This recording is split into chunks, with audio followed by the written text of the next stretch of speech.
हरे कृष्णा. श्री उपदेशामृत हा ग्रंथ श्रील रूप गोस्वामी यांनी लिहिला आहे. त्यामध्ये त्यांनी 11 श्लोक दिलेले आहेत. श्रील प्रभुपादांनी या 11 श्लोकांवर अतिशय सुरेख असं तात्पर्य लिहिलं आहे. तर आपण त्याचं वाचन करीत आहोत. तर श्री उपदेशामृतचा आपण आज दुसरा श्लोक वाचणार आहोत. अत्याहार प्रयासश्च प्रजल्पो नियमाग्रह जनसंगश्च लौल्यं च षड्भिर्भक्ती विनश्यती. अनुवाद वाचूया. जेव्हा मनुष्य खालील 6 क्रियांमध्ये अतिशय लिप्त होतो म्हणजे काय? आसक्त होतो, मग्न होतो. या 6 क्रिया आहेत. त्याच्यामध्ये जेव्हा मनुष्य आसक्त होतो तेव्हा त्याची भक्तिमय सेवा नष्ट होते. जे मनुष्य भक्ती करतो आहे पण तो या 6 गोष्टींमध्ये लिप्त झाला तर त्याची भक्तिमय सेवा नष्ट होते. एक आहे आवश्यकतेपेक्षा अधिक खाणे किंवा आवश्यकतेपेक्षा अधिक धनसंग्रह करणे. 2. ज्या ऐहिक म्हणजे भौतिक, ज्या ऐहिक गोष्टी प्राप्त करणे अत्यंत कठीण आहे त्या प्राप्त करण्यासाठी क्षमतेपेक्षा अधिक खडतर प्रयत्न करणे. 3. सांसारिक विषयांच्या बाबतीत अनावश्यक गोष्टी बोलणे. 4. आध्यात्मिक प्रगतीकडे लक्ष न देता शास्त्रांतील विधिविधानांचे केवळ नावापुरते पालन करणे किंवा शास्त्रातील विधिविधानांचे उल्लंघन करून स्वतंत्र अथवा लहरी आचरण करणे. 5. कृष्ण भावनेमध्ये स्वारस्य नसणाऱ्या विषयी लोकांशी संग करणे. आणि 6. ऐहिक गोष्टींच्या प्राप्तीची लालसा करणे. अशा 6 गोष्टींमध्ये जेव्हा मनुष्य आसक्त होतो, लिप्त होतो, तर तो जी भक्ती करतो आहे त्याची भक्तिमय सेवा नष्ट होते असं श्रील रूप गोस्वामी या श्लोकामध्ये सांगतायत. तर पहिला शब्द आहे अत्याहार, म्हणजे आवश्यकतेपेक्षा अधिक खाणं किंवा आवश्यकतेपेक्षा अधिक धनसंग्रह.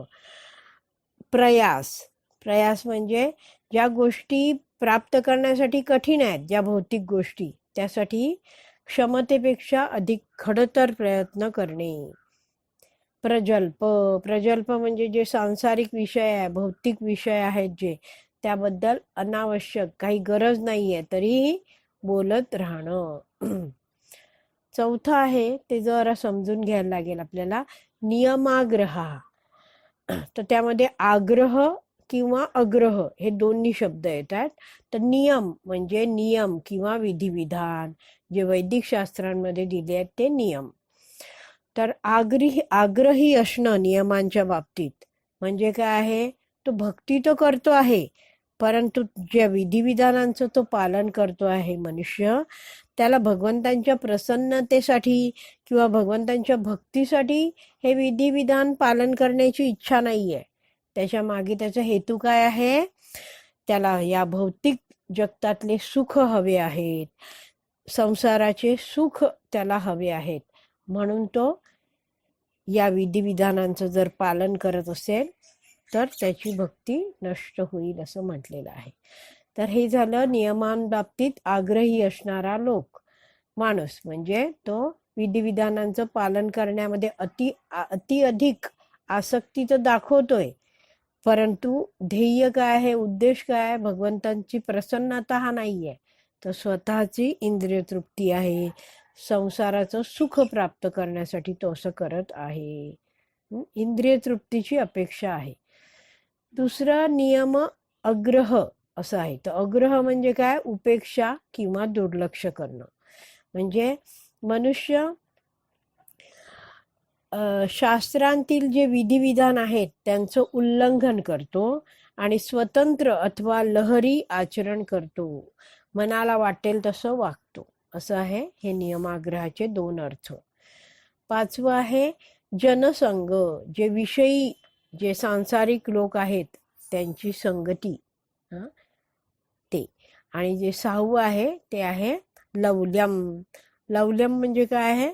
प्रबळ लोलुपता, ऐहिक गोष्टींच्या प्राप्तीची लालसा करणं. यामध्ये पहिल्याच सुरुवातीला दिलाय की त्याची भक्तिमय सेवा नष्ट होते ह्या 6 क्रियांमध्ये जर तो आसक्त झाला तर. म्हणजे काय आहे? तो कृष्णाची भक्ती आधी करत आहे, तर मग तो कृष्ण भावना भावित आहे, भक्ती करायला लागला आहे, तरी जर त्याला वाटत असेल की इकडून तिकडून मला भौतिक गोष्टी मिळायला पाहिजेत तरच माझं जीवन चालू शकतं, अशा तऱ्हेने जर तो लालची आहे, लालसा आहे, त्याच्यामध्ये लौल्यम आहे, तर ते कसं आहे? त्याला म्हटलं जातं ऐहिक गोष्टींच्या प्राप्तीची लालसा असणं. भक्ती करतो आहे, आध्यात्मिक जीवन स्वीकारलंय, पण अजूनही आकर्षण कुठे आहे? भौतिक गोष्टींच्या मागे. तर अशा तऱ्हेने हे 6 गोष्टी ज्या आहेत त्या म्हटलेलं आहे की ह्या जर केल्या माणसाने, ह्याच्यामध्ये जर तो मग्न राहिला तर त्याची भक्तिमय सेवा नष्ट होते.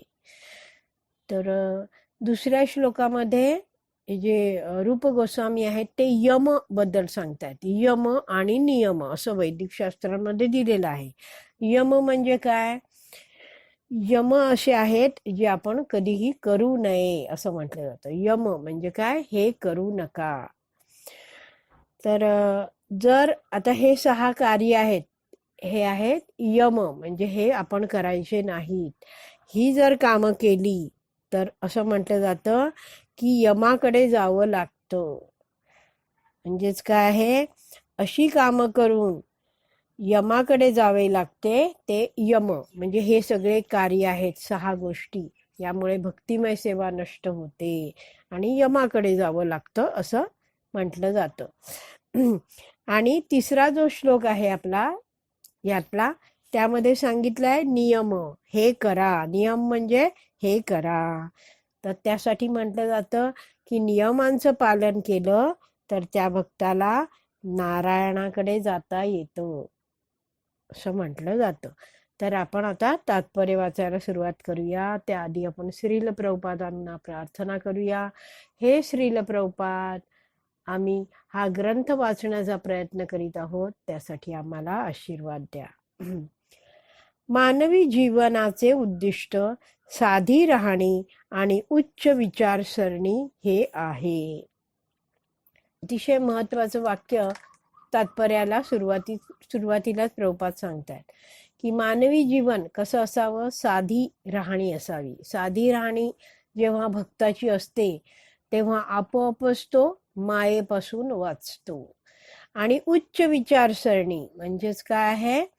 कृष्ण भावनाभावित जर त्याचे विचार असतील तर त्याचं आयुष्य सफल होऊ शकतं. मानवी जीवनाचं उद्दिष्टच हे आहे की आपल्याला मायेपासून लांब राहायचं आहे आणि भगवंतांविषयी मनामध्ये चिंतन, कृष्ण भावनाभावित होणं, भगवंतांची भक्ती करणं, ह्याचेच विचार आपल्या मनात राहिले पाहिजेत. असं जेव्हा असतं तेव्हाच आपण भक्तीत प्रगती करू शकतो आणि मानव जीवनाचं जे उद्दिष्ट आहे ते प्राप्त करू शकतो. सर्व बद्ध जीव भगवंतांच्या तिसऱ्या शक्तीच्या नियंत्रणाखाली असल्यामुळे या भौतिक जगताची रचनाच अशा रीतीने करण्यात आली आहे की प्रत्येक मनुष्याला कर्म करणे भागच आहे. जे सगळे बद्ध जीव आहेत त्यांना म्हटलं जातं तटस्थ शक्ती आहेत बद्ध जीव.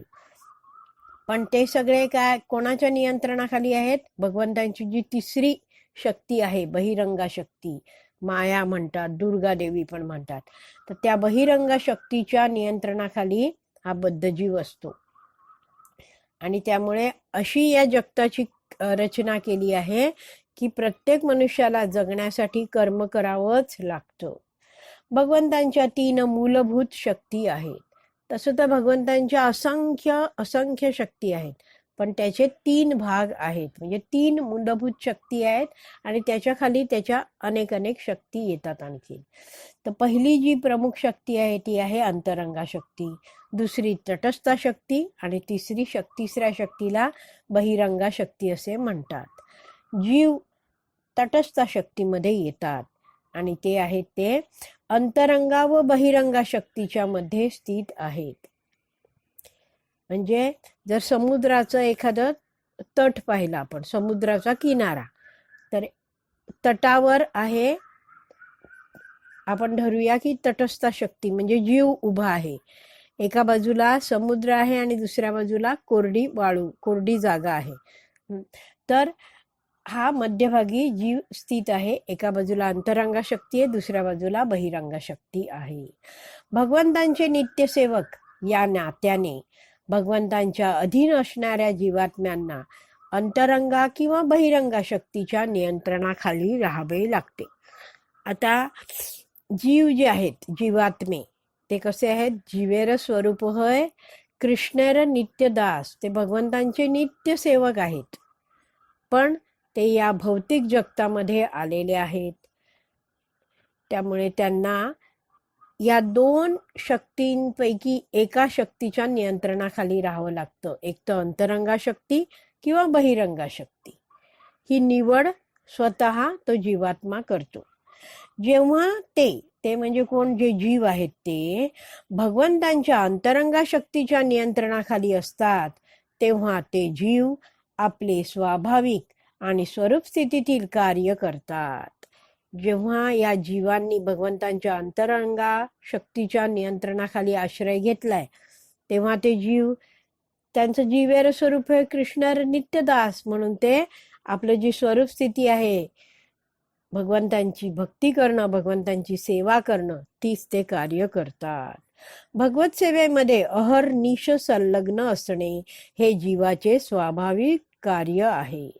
अहर्निश, निशा म्हणजे रात्र, अहर म्हणजे दिन, म्हणजे दिवस रात्र भगवत सेवेमध्ये संलग्न असणं हे जीवाचं स्वाभाविक कार्य आहे. जीवेर स्वरूप आहे कृष्णेर नित्यदास. तो कायम दास असतो. भगवंतांचा तो कायम दास आहे.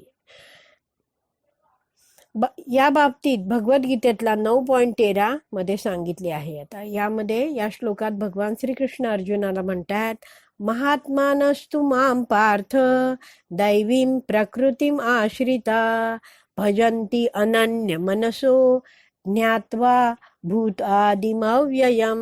हे पार्थ, मोहग्रस्त न झालेले महात्मे जन दैवी प्रकृतीच्या आश्रयाखाली असतात. दैवीं प्रकृतीम आश्रिता.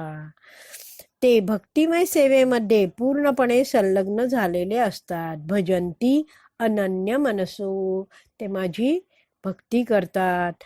ज्ञात्वा भूत आदि अव्ययम. ते मला आद्य आणि अविनाशी पुरुषोत्तम भगवान म्हणून जाणतात. ज्ञात्वा म्हणजे जाणणे. महात्मा हा शब्द विशाल मन असणाऱ्या मनुष्याचा सूचक आहे, संकुचित मन असणाऱ्या मनुष्याचा नव्हे. महात्मा म्हटलं म्हणजे ज्याचं मन विशाल आहे. पुढे, इंद्रिय तृप्तीत सदैव दंग असलेले संकुचित वृत्तीचे लोक कधी कधी राष्ट्रवाद, परोपकारवाद, मानवतावाद किंवा अशा काही वादांच्या नावाखाली परोपकार करण्याकरिता आपल्या कार्याचा विस्तार करतात. तर हे जे मनुष्य आहेत, जे कोण आहेत, इंद्रिय तृप्तीमध्ये सदैव दंग आहेत. त्यांची वृत्ती कशी आहे? संकुचित वृत्ती आहे. त्यांच्याकडे विशाल मन नाही आहे, त्यांचं संकुचित मन आहे. अहम ममेती, मी आणि माझं, त्यांच्या जीवनाचा केंद्रबिंदू त्यांची इंद्रिय तृप्ती असते. तर असे जे लोक आहेत ते आधी स्वतःच्या इंद्रिय तृप्तीचा विचार करतात, मग त्यांचं कुटुंब आहे त्याचा विचार करतात इंद्रिय तृप्तीचा, मग माझे नातेवाईक, मग माझा समाज, अशा तऱ्हेने त्यांची इंद्रिय तृप्तीचा विस्तार वाढत जातो.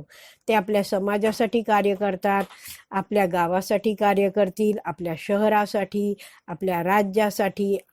अशा रीतीने काय त्यांची वेगवेगळी नावं ते देतात की परोपकारवाद करतोय मी, मानवतावाद करतोय मी, राष्ट्रवाद करतोय. पण त्यामागे ध्येय काय आहे? त्या परोपकाराच्या मागे इंद्रिय तृप्ती. कसली इंद्रिय तृप्ती? मी परोपकार केला की माझं पेपरात नाव येईल, माझं जय जयकार होईल, माझं पूजन होईल, पूजा लाभ प्रतिष्ठा असं मला मिळेल, अशा अपेक्षेने हे सगळी कार्य केली जातात. म्हणून म्हटलेलं आहे की हे जे लोक हे सगळे राष्ट्रवाद, परोपकारवाद, मानवतावाद अशा वादांच्या नावाखाली परोपकार करण्याकरता आपल्या कार्याचा विस्तार करतात. आपल्या कार्याचा विस्तार करतात म्हणजे आपली जी इंद्रिय तृप्तीची जी इच्छा आहे त्या कार्याचा ते विस्तार करतात. इतरांच्या इंद्रिय तृप्ती करतात, ते आपल्या इंद्रिय तृप्तीचाही त्याग करतात. असं बरेचदा बघितलं जातं की त्यांनी स्वतःच्या इंद्रिय तृप्तीचा विचार केला नाही, पण त्यांनी इतरांच्या इंद्रिय तृप्ती करता सगळं कार्य केलं असं समजवलं जातं. तर त्यासाठी प्रभुपाद उदाहरण देत आहेत.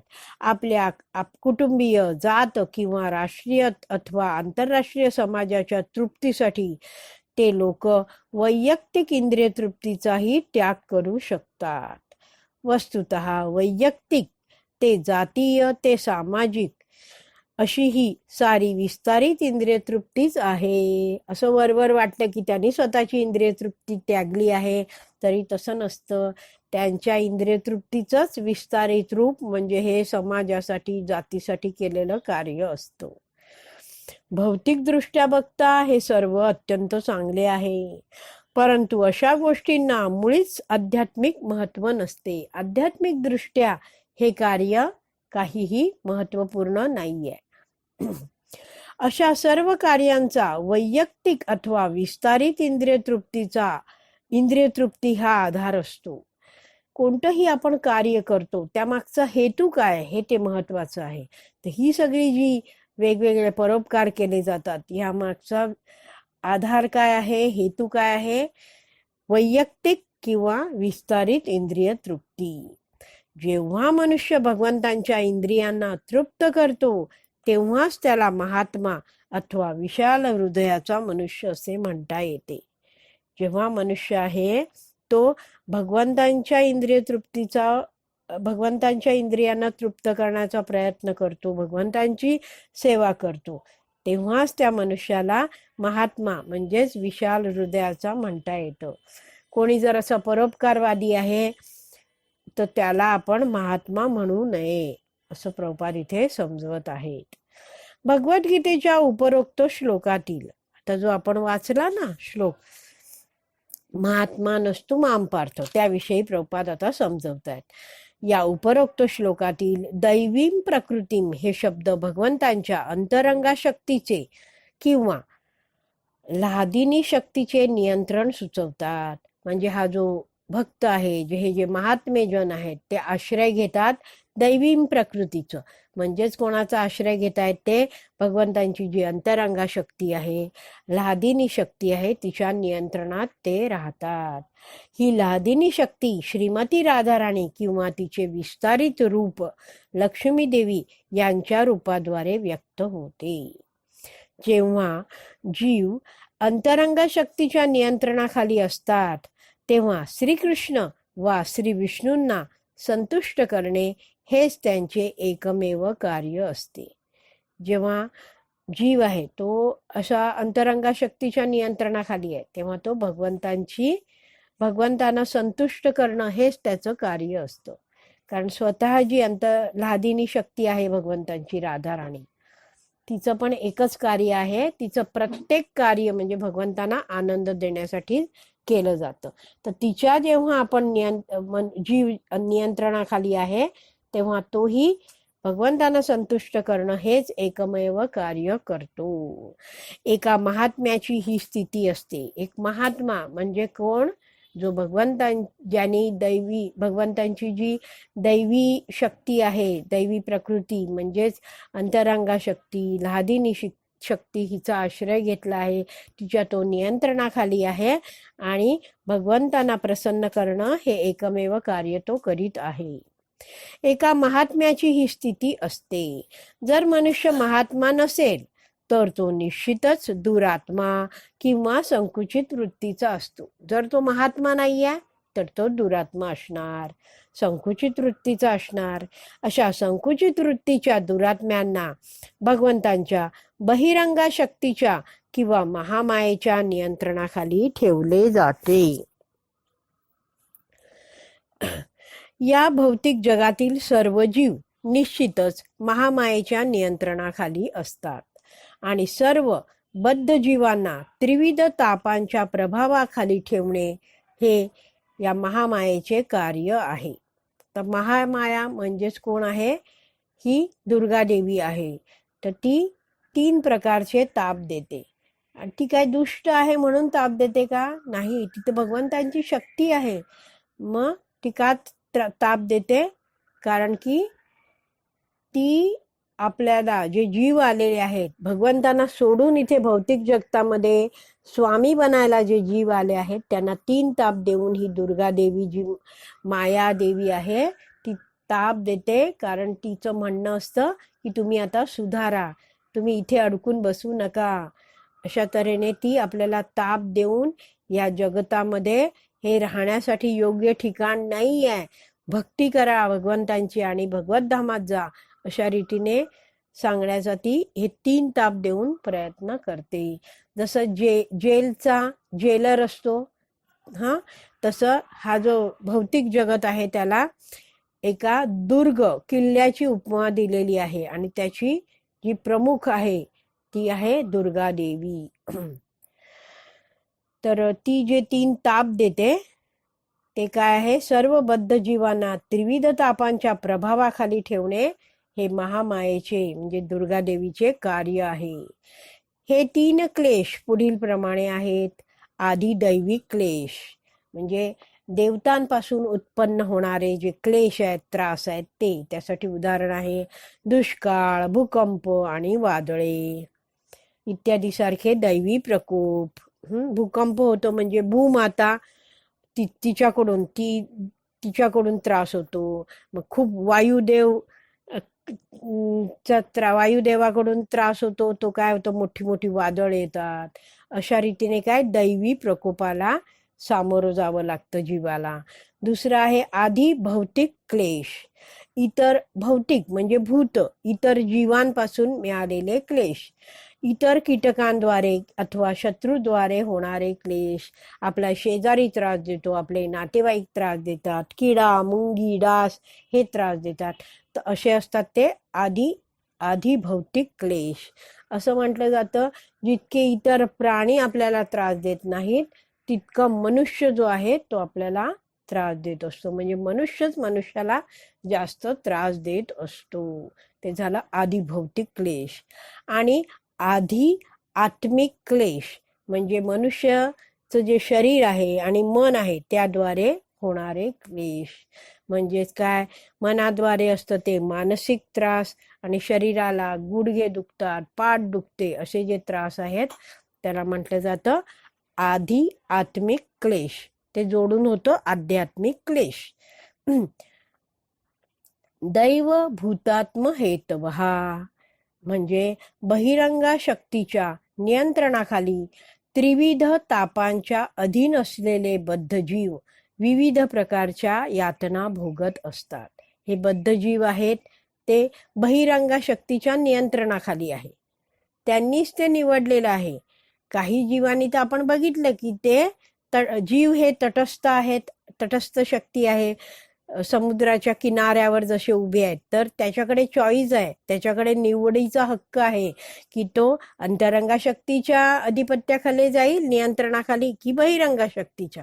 जर त्यांनी निवडलाय बहिरंगा शक्तीच्या अधिपत्याखाली जायचं तर मग ते तिच्या नियंत्रणाखाली राहून 3 तापांच्या अधीन राहतात आणि यातना भोगतात, त्रास त्यांना सहन करावा लागतो.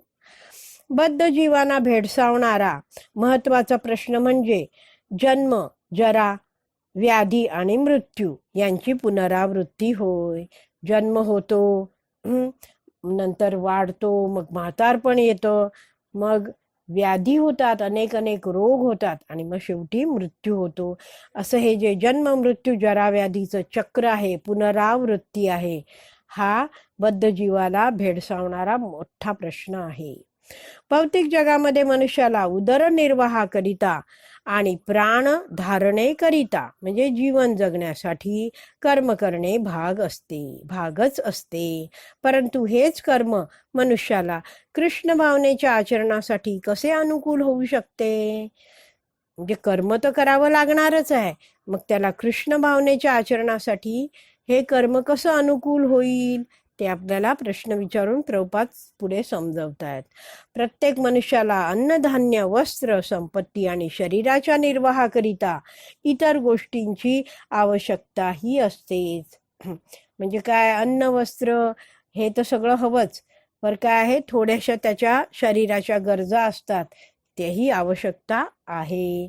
परंतु मनुष्याने आपल्या मूलभूत गरजांव्यतिरिक्त अधिकांचा संग्रह करू नये. जेवढं आवश्यक आहे आपल्या शरीरासाठी, देहधारणासाठी, जीवन जगण्यासाठी, तेवढंच त्यांनी संग्रह करावा. अधिक संग्रह करू नये असं या श्लोकामध्ये सांगितलं आहे. जर मनुष्याने या नैसर्गिक तत्वाचे पालन केले, नैसर्गिक तत्व काय आहे की मनुष्याने मूलभूत गरजांव्यतिरिक्त अधिकाचा संग्रह करू नये, ह्या तत्वाचं जर मनुष्याने पालन केलं तर त्याला उदरनिर्वाहाच्या बाबतीत कोणतीच अडचण येणार नाही. त्याला कोणतीच अडचण येणार नाही, तो आयुष्य व्यवस्थित घालू शकेल. असंच जर प्रत्येक जीवाने केलं, प्रत्येक मनुष्याने जर केलं की आपल्या ज्या मूलभूत गरजा आहेत तेवढंच स्वीकारलं, अधिक संग्रह काही केला नाही, तर हे जे जीवन आहे ते एकदम सुरळीत जाऊ शकतं, कोणतीच अडचण येत नाही. प्रकृतीच्या व्यवस्थेनुसार उत्क्रांतीच्या खालच्या पातळीवर असणारे जीव आवश्यकतेपेक्षा अधिक खात नाहीत. आता उत्क्रांतीच्या खालच्या पातळीवर असणारे जीव म्हणजे मनुष्य सोडून इतर सगळे जीव, पशु, पक्षी वगैरे, तर ते कधी जास्त आवश्यकतेपेक्षा जास्त खात नाहीत आणि आवश्यकतेपेक्षा जास्त कधी संग्रहही करीत नाहीत. ते संग्रहच करीत नाहीत. पशु पक्षी आहेत ते संग्रहच करत नाहीत. त्यामुळे पशूंमध्ये सामान्यतः आर्थिकदृष्ट्या किंवा जीवनावश्यक वस्तूंची टंचाई भासत नाही. जशी मनुष्य जीवनामध्ये काही टंचाई भासते, तशी पशु जीवनामध्ये अशी कोणतीच टंचाई भासत नाही. एखादे भाताचे पोते, आता प्रभुपाद एक उदाहरण देऊन हे समजवतायत. एक भाताचं म्हणजे तांदळाचं पोतं आहे, ते सार्वजनिक ठिकाणी ठेवल्यास पक्षी आपल्याला आवश्यक तितकेच दाणे खातील आणि उडून निघून जातील. परंतु मनुष्य संपूर्ण पोतेच घेऊन जाईल. तो पोटभर खाईल आणि बाकीचे साठवून ठेवण्याचा प्रयत्न करील. आवश्यकतेपेक्षा अधिक संग्रह करणे, अत्याहार, हे शास्त्रांनुसार निषिद्ध आहे. सद्यस्थितीत संपूर्ण जगच अत्याहारामुळे दुःख भोगीत आहे. आपण जर या जगात बघितलं तर प्रत्येक जण अत्याहार करतो आहे. समजा 2 चपलेच्या जोड जे आहेत, एक पावसाळ्यातले चपला आणि एक इतर वेळच्या घालायच्या चपला, असं जर आपण धरलं तर 2 चपलांच्या जोडांमध्ये, जे 2 सेट्स मध्ये आपण अख्खं वर्ष काढू शकतो. पण अनेक लोकांकडे आपण जातो तर किती सारे त्यांचे चपलांचे जोड, बुटांचे जोड त्यांनी गोळा करून ठेवलेले असतात. तसंच खूप सारे कपडे आणखीन मला पाहिजे अशा तऱ्हेने अत्याहाराची वृत्ती असल्यामुळे उगाचच असं संग्रह केला जातो. आणि असा संग्रह केल्यामुळे त्या माणसाला दुःख भोगावं लागतं. आवश्यकतेपेक्षा अधिकाचा संग्रह करणे किंवा अधिक खाणे हे प्रयासाला सुद्धा कारणीभूत होते.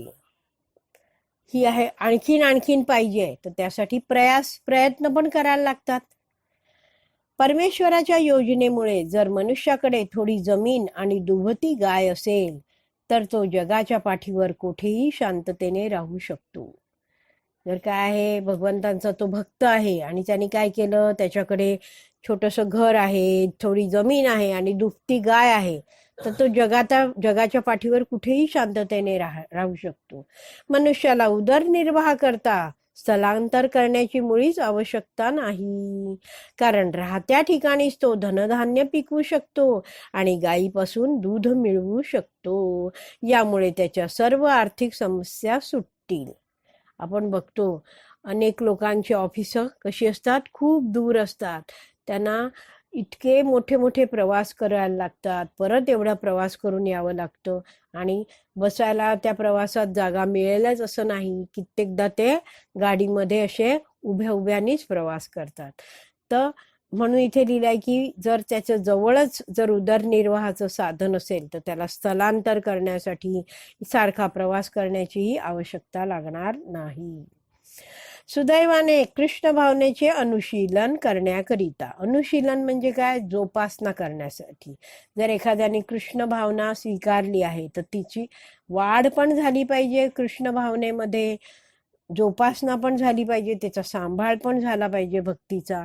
तर असं करण्यासाठी अनुशीलन करण्याकरिता अथवा परमेश्वराला जाणण्याकरिता, परमेश्वराशी असणारा मनुष्याचा संबंध जाणण्याकरिता आणि जीवनाचे अंतिम लक्ष भगवत प्रेम प्राप्त करण्याकरता मनुष्याला श्रेष्ठ अशी बुद्धी प्राप्त झाली आहे.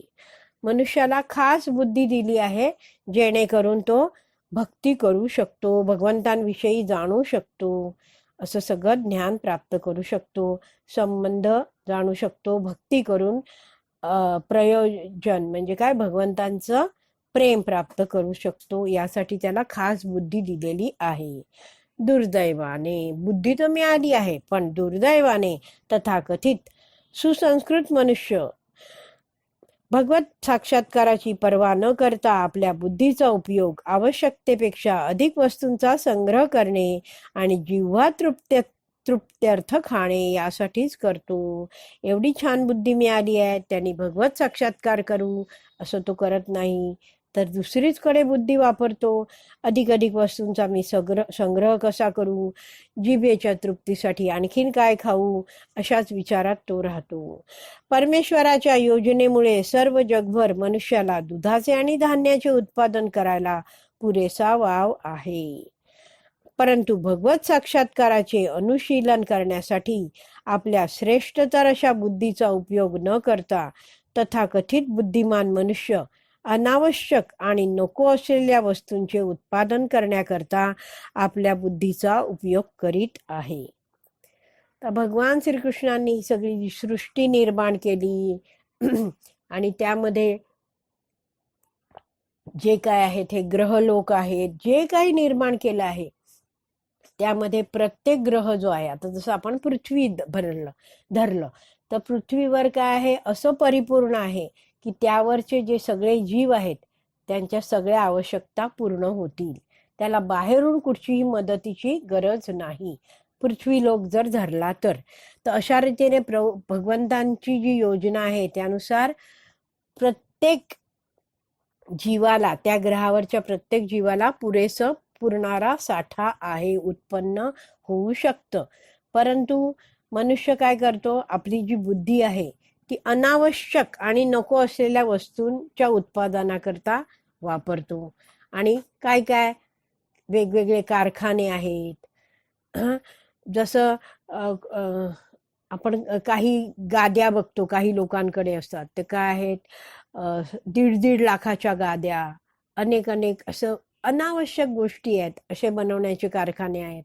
मग कत्तलखाने आहेत, एवढ्याशा 2.5 इंच जिभेच्या चोचल्यासाठी कत्तलखाने आहेत, वेश्यालये आहेत आणि मद्याची दुकानं आहेत. हे सगळं गरजेचं नाहीये.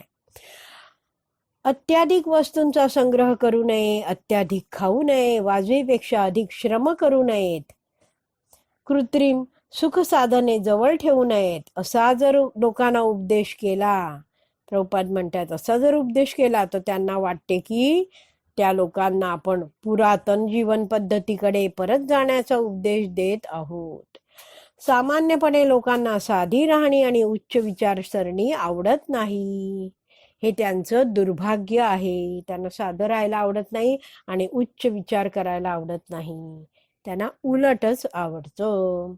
मनुष्य जीवन भगवत साक्षात्कार करून घेण्यासाठी आहे आणि याच उद्देशाने मनुष्याला श्रेष्ठतर अशी बुद्धी प्रदान करण्यात आली आहे.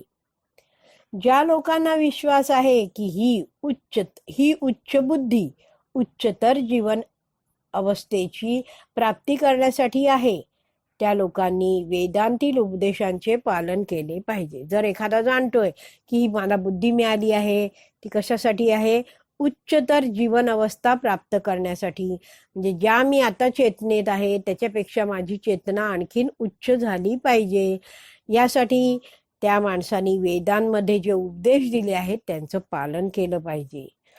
श्रेष्ठ अधिकारी व्यक्तीकडून असे उपदेश ग्रहण करून मनुष्य परिपूर्ण ज्ञानामध्ये स्थित होऊ शकतो आणि जीवनाचं सार्थक करू शकतो. जे वैदिक ज्ञान आहे ते उपदेश आपण आपल्या बुद्धीने जाणू शकत नाहीत. त्यामुळे आपण अधिकृत गुरु शिष्य परंपरेतील आचार्यांकडून जेव्हा किंवा त्यातल्या भक्तांकडून मार्गदर्शन घेतो तेव्हा आपण हे परिपूर्ण ज्ञानामध्ये आध्यात्मिक ज्ञानामध्ये स्थित होऊ शकतो आणि भक्ती करून आपलं जीवन सार्थक करू शकतो. श्रीमद भागवतामध्ये 1.2.9 श्री सुत गोस्वामी वास्तविक मानवी धर्माचे निरूपण पुढील प्रमाणे करतात.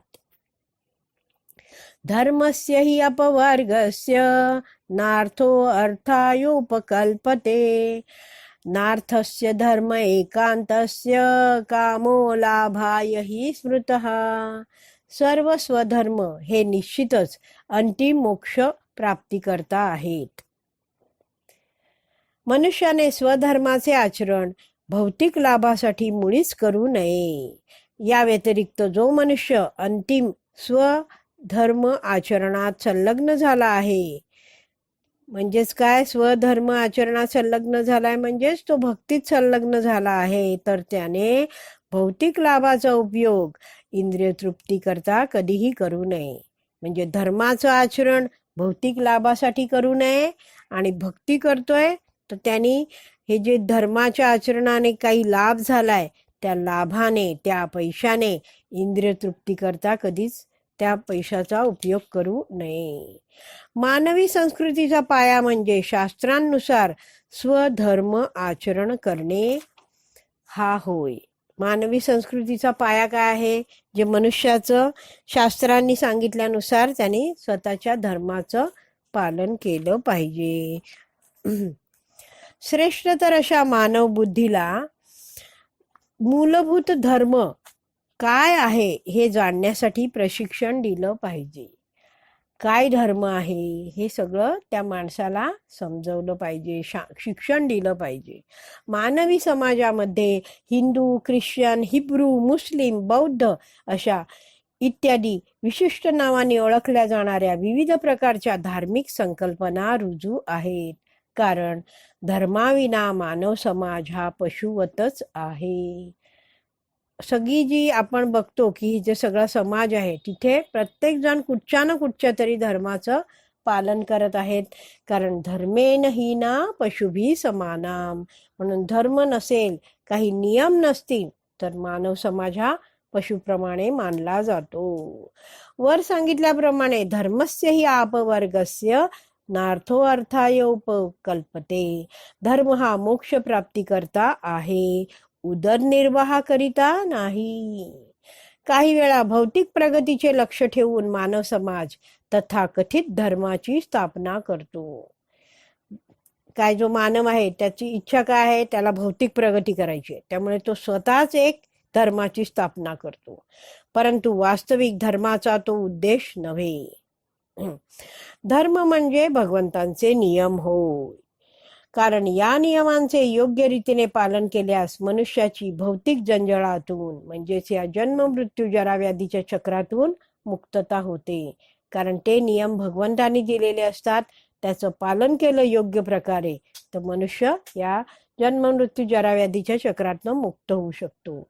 धर्माचा हाच वास्तविक उद्देश आहे. धर्माचा उद्देश हाच आहे की मनुष्याला या चक्रातून मुक्त करण्यासाठी मदत करणं. दुर्दैवाने लोक अत्याहार किंवा ऐश्वर्य प्राप्तीच्या कल्पनेने ऐश्वर्य प्राप्ती करण्याच्या अत्याधिक अभिलाषेमुळे धर्माचा स्वीकार करतात. धर्माचा स्वीकार कशासाठी करतायत ते? त्यांना ऐश्वर्य प्राप्ती करायची आहे, त्याला काहीतरी लाभ हवा आहे. तथापि परंतु वास्तविक धर्म लोकांना उपदेश देतो की लोकांनी कृष्ण भावनेचे अनुशीलन करीत असताना जीवनावश्यक गोष्टी प्राप्त करण्यातच समाधान मानावे. जेवढं आपल्याला गरजेचं आहे तेवढंच स्वीकारावं आणि त्यातच समाधान मानावं. आपल्याला आर्थिक विकासाची जरी आवश्यकता असली तरी वास्तविक धर्म भौतिक जीवनाच्या केवळ अनिवार्य गरजाच पुरवण्याची मोकळीक देतो. हा जो धर्म आहे तो काय म्हणतोय की भौतिक जीवनाच्या ज्या तुझ्या गरजा आहेत, ज्या तुला पुरवाव्याच लागतात, अशा ज्या गरजा आहेत अनिवार्य, त्यासाठी हा धर्म मोकळीक देतो. जीवस्य तत्व जिज्ञासा, परम सत्याविषयी जिज्ञासा करणे हाच जीवनाचा वास्तविक उद्देश आहे. आपला प्रयास जर परम सत्याविषयी जिज्ञासा करण्यासाठी नसेल, आपला जो प्रयत्न आहे, प्रयास आहे, त्याने आपण जर परम सत्याविषयी जिज्ञासा, माहिती घेणं, प्रश्न विचारणं यासाठी जर प्रयास नसेल तर कृत्रिम गरजा भागवण्याकरिताच आपण अधिकाधिक प्रयास करीत राहू. ज्या आपल्या नेहमीच्या गरजा आहेत त्यासाठी आपण साधं राहूनही जगू शकतो, पण ज्या कृत्रिम गरजा आहेत, अनावश्यक गरजा आपण वाढवून ठेवल्या आहेत, त्या भागवण्याकरता आपण काय करतो? अधिकाधिक प्रयास करत राहू. जर आपण काय केलं नाही तसा प्रयास करत राहू, जर आपला प्रयास आपण परम सत्याविषयी, भगवंतांविषयी जाणून घेण्यासाठी वापरला नाही, आपण जर कष्ट केले नाहीत, तर आपण काय करू? आपल्या कृत्रिम गरजा भागवण्याकरता अधिकाधिक प्रयास करत राहू. आध्यात्मिक साधकाने म्हणजे जो भक्ती मार्गावर आहे त्या भक्ताने सांसारिक प्रयास टाळले पाहिजेत. जे भौतिक गोष्टी आहेत, अनावश्यक भौतिक गोष्टींसाठी प्राप्त करण्यासाठी जे अनावश्यक प्रयास आहेत ते टाळले पाहिजेत. तर आपण आता विराम देऊया. आपला हा जो दुसरा श्लोक आहे त्याचा अर्ध भाग वाचून झालेला आहे.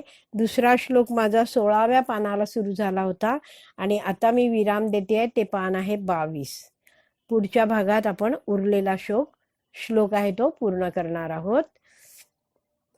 आपण आता विराम देऊया. श्रील प्रभुपाद की जय. श्रील रूप गोस्वामी की जय. हरी बोल.